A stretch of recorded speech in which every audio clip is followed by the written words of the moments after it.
Hi everyone, welcome back to my channel. My name is John, and it has been a while since I've made a couple of videos. Work, life, and all of those things sometimes get in the way. But the thing with getting books is that we always seem to make time for that. And they certainly keep coming in the mail. So, because of that, I'll do something I've been remiss for probably 4 or 5 or 6 months in doing and show you 10 books that have been sent to me by the University of Chicago Press. All of these are from the University of Chicago Press. And all of them will be published, I want to say, yes, this year except one. So I'll go through them in order of release from oldest to newest. The first one isn't actually a new release, it came out in 2022, but I was interested in it, so I requested it anyway. For those of you who happen to be curious, all of these were sent to me gratis by the University of Chicago Press.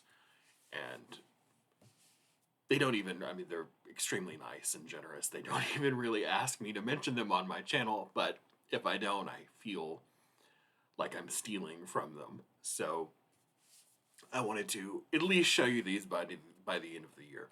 So let's start. The first of 10 books is called The Capital Order, How Economists Invented Austerity and Paved the Way to Fascism by Clara E. Bataille.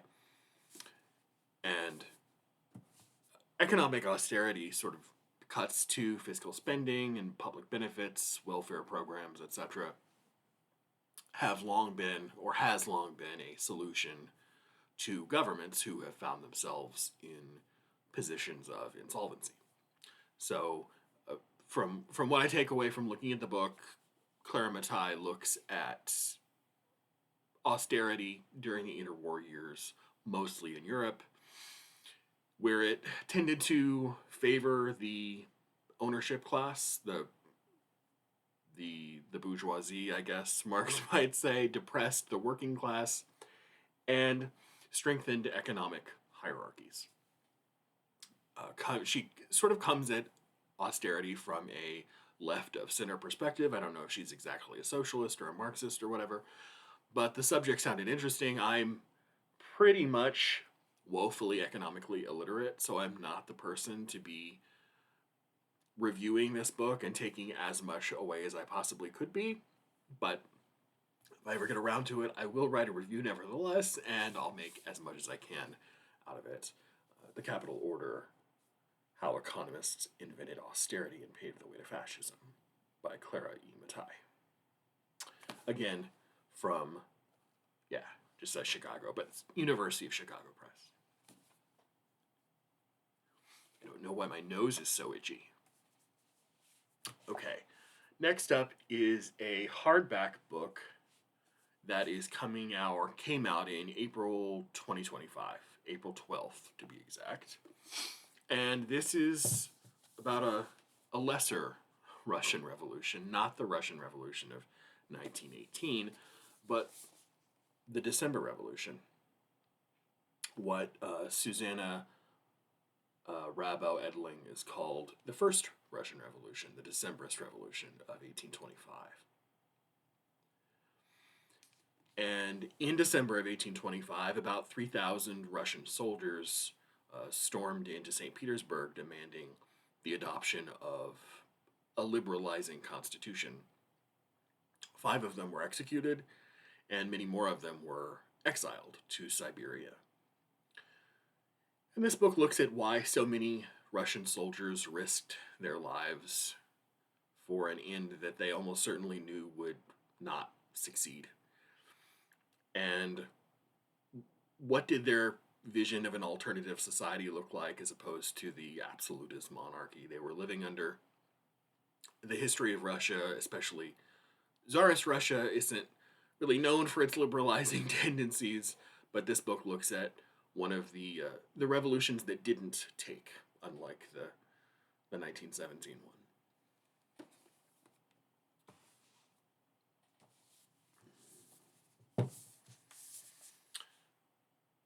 I'm really interested to read this. This might make Historathon next year. Historathon 2026, which sounds so futuristic, but is right around the corner.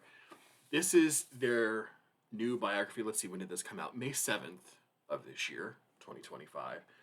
This is their new biography of Boccaccio by Marco Santagata. And this just looks at Boccaccio's life, his contributions to literature, the way he shaped Renaissance storytelling, the kinds of stories he could tell, and just sort of sets him in the context of, 14th century early Italian Renaissance culture and writing in the Republic of Letters. This sort of what you would expect a literary biography to do.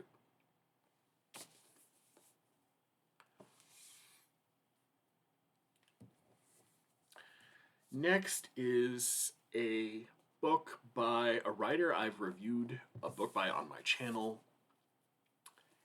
And this is a collection of essays by him. It's called Critical Essays number 2 by Georges Bataille. Essays he wrote between the years 1949 and 1951. This appears to be, from what I looked at in the table of contents, a lot of book reviews by of people like Samuel Beckett and André Gide and René Char, but also includes some of the work that he was doing in the immediate post-World War II years, of thinking through problems that he would write about in The Accursed Share, which is the book that I reviewed 2 or 3 years ago on this channel. If you're interested in that book, which basically explores what it means to have an economy of excess and an economy of scarcity in a more theoretical context, not a strictly economic context, you can search Accursed Share on my channel and check out that review. But these are just some of his more occasional essays that he would write for journals, periodicals, things like that. I need volume 1 too. Volume 1 as well. And next is a book of, they sent me a proof. I think I requested a finished copy, but this is called Penelope's Bones, A New History of Homer's World Through the Women Written Out of It by Emily Hauser. And this book uses archaeological evidence and maybe some new scientific findings, I don't know how new they are, to introduce us to the stories of women, to sort of recenter women that you read about in Homer, but also Greek tragedies and, Edith Hamilton and a ton of other places. Women like Helen and Briseis and Cassandra, Aphrodite, Circe, Athena, Helen, Calypso, Penelope, all the usual suspects. But it also sort of branches out further into Bronze Age Greece more generally and looks at the translation of Linear B tablets, the discovery of the Griffin Warrior of Pylos, and the discovery of a dye workshop on the island of Crete that allows us to reconstruct women's work in the textile industry in Bronze Age Cretan culture. So all of those sound fascinating to me. Penelope's Bones by Emily Hauser also already has over 100 reviews on Goodreads, and they all look to be spectacular. So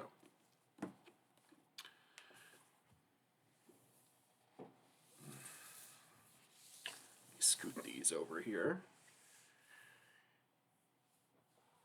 Okay. Let me see if I can pull 3 things without toppling all of the books behind me. Behind you, invisible to you, are about 30 books that I have all lined up against my window. Okay, let's hope that holds. Next is You know those Cambridge companions too? It's usually an author or a book or an idea or an artistic movement or something. Well, this isn't a Cambridge companion, but it's kind of in the same vein. It is edited by Paul Mendes Floor, and it's a companion. It's a companion to Martin Buber, the famous Jewish theologian and philosopher of the early to middle part of the 20th century. And I got this because I was eventually sometime interested in reading these three books that I have from another wonderful press who does me a lot of favors, Princeton University Press. They did the wonderful thing of reprinting three of Buber's books. You have The Prophetic Faith. Well, let me just... The sort of pastel colors, I think, are nice, too. This is The Prophetic Faith by Martin Buber, the biggest one. This is Hasidism and Modern Man, and this is Eclipse of God. And they all came out in these little sort of nice paperbacks, all of the same size. And since I bought those, I thought this would be a wonderful little thing to contextualize them and shed some more light on them. In 1923, Martin Buber published the book he's probably singularly most known for. It's called I and Thou, in which he describes the possibility of dialogue, mostly religious dialogue, but how dialogue between two people can be characterized by a sense of reciprocity and mutuality that allows for human actualization and creativity, and maybe even, for theologians at least, the idea of transcendence. And this book assembles the essays of 26 different scholars from a dozen different countries to discuss Buber's legacy in fields as far-ranging as philosophy, politics, Judaism, and psychology. And one of the great things about it is that it's not, all of the scholars are not from Europe or from the United States. They're from, I saw at least a few from Asia and from diverse parts of the world. So it's nice to see Buber being read and discussed and interpreted in non-Western contexts. A companion to Martin Buber. All right. Let me put these back up before we have a tower of tumbling books behind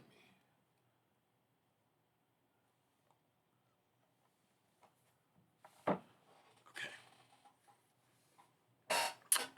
I have a question about the size of this next book, but I'll take it anyway. This is not a new translation. This translation has been out for 60 years. But it's done by Shlomo Pines, is the translator. He did the translation, and he also did the introduction to the most famous book by Maimonides, probably the only book you can name by Maimonides. This gigantic thing, this table-sized book, is a translation of the Guide of the Perplexed. Maimonides was a 12th century Renaissance man before the Renaissance. He was a philosopher, an astronomer, a theologian, an author, obviously, and he was a doctor, too, a medical doctor. He was famously the personal physician to Saladin. And he wrote Guide of the Perplexed to help Jews who were reading the Tanakh, the Jewish Testament, the Torah, the prophets, to help Jews reading the Tanakh who were confused by strictly literal interpretations of it. And some medieval schools of religious interpretation were still very literal. And that leads to some contradictions, some very clear contradictions in the texts.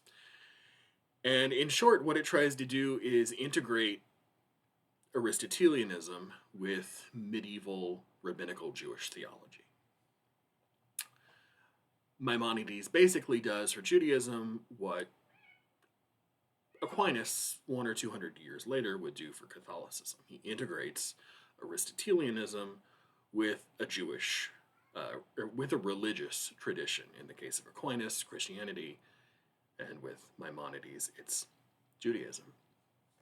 This is quite quite the book, and it has something like a 130-page introduction, which I will probably appreciate because my knowledge of medieval rabbinical Judaism is sparse, say. So I'm much more familiar with medieval Christianity than I am medieval Judaism. And if you hear a cat behind me, that is my cat Blue, who is suffering from late night separation anxiety. So he probably needs treats. So Maimonides, I definitely didn't see that one coming, but I have an old version of a translation somewhere. It might be by Shlomo Pines, but I know it doesn't have that gigantic introduction to it, which, like I said, I really appreciate. Next is some Tocqueville. This is maybe his second most famous book. It's The Old Regime and the Revolution by Alexis de Tocqueville. Now, if you see down there, you see what does it say? Edited with an introduction and critical apparatus by Francois Furet and Francois Melonio. Francois Furet was a famous French historian in his own right, but this is a book that Tocqueville wrote in the 1850s. He published Volume 1 in 1856, and Volume 1 covers pre-revolutionary Ancien Regime France, 18th century. And Volume 2 was supposed to cover basically early Napoleonic 19th century, right after the revolution. He was writing it, and then he died in 1859. And all he had, essentially, were a series of sketches, drafts, outlines, notes. And he had started writing, but didn't get terribly far. But this is volume 2 of The Old Regime and the Revolution, which collects everything that was going into that book about Napoleon and Napoleonic Europe. So it's going to be fragmentary and probably difficult to read. And I don't have volume 1. I need to request it. Volume 1 looks exactly like this, except these green strips are sky blue instead of the darker navy blue of the top and the bottom. But I would love to have this in conjunction with volume 1. This is just the second volume. All right, next to last. This is a book on the history of science. This is The Traveling Anatomist. The print is getting harder and harder to read in my old age. Nicholas Steno and the Intersection of Disciplines in Early Modern Science by Nuno Castelbranco.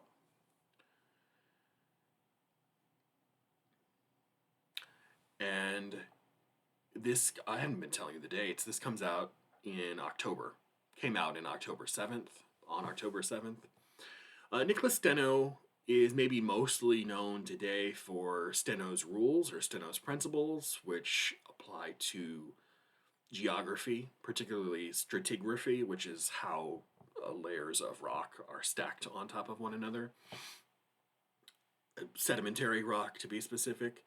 And it gives a list of ways of how to tell what has happened to those rocks and how old the rocks are. So, for example, whenever you see several layers of sedimentary rock on top of one another, you know that the layers that are furthest to the surface are younger than the ones that are down below. And there are other sort of similar laws like that, which seem maybe a little bit counterintuitive or intuitive. They seem intuitive, but used in conjunction with one another really help you figure out a lot of the interesting things that there are to be discovered in stratigraphy and geology generally. But before he ever became known for Steno's rules, he was a well-known anatomist and a physiologist. And this book looks at this earlier part of his professional career. He didn't live a terribly long life. He didn't even live to be 50 years old. But this book traces out Steno's travels all over Europe to European academies, courts, workshops, his discussions with his fellow scientists and anatomists, and the rich, as you can tell by the subtitle, the rich interdisciplinarity of Steno's work that we can draw from his participation in the Republic of Letters. So it has everything I like: Republic of Letters, science, history, all coming together in a wonderful book that you about a scientist you don't really hear a lot about. So, The Traveling Anatomist by, let me get you the author again, Nuno Castilbranco.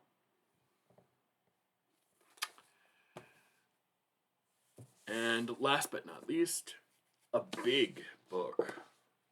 Surprised at how big this is. It's not even really big. It's just the pages are very, very thick, and the paper is of wonderful quality. This is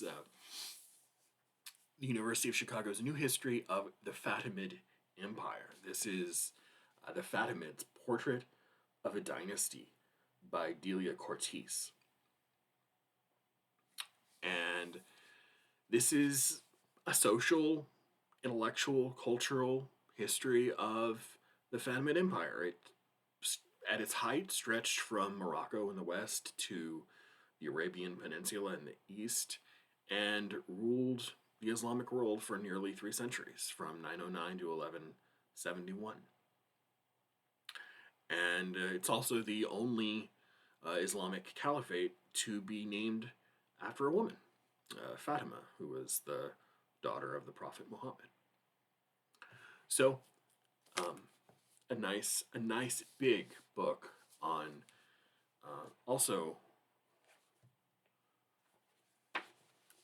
well illustrated, and there we go, in a lot of parts. But I should really make this part of my Middle Eastern, Islamic, Arabic reading list that I have probably 40 or 50 books for, but if I call it a project, I'll never get around to it. So this will be fascinating when I get to that part of history. That wraps up 10 books. I have probably 10 or 15 others, but I don't know how much university press history everyone wants to see all at once. So I'll try to intersperse some reviews and other stuff I just find at the library stores and annexes that I have around me, instead of bringing you all the academic stuff that you may or may not like. If you particularly like this, let me know in the comments, and I will show you other books from the University of Chicago and the University of, or Princeton University Press sooner than later. So I don't know how much of this more academic stuff everyone likes, but I love it. I review enough of it on this channel, so I thought you would like seeing it too. I will see you later. Bye, and I will be back soon. Take care.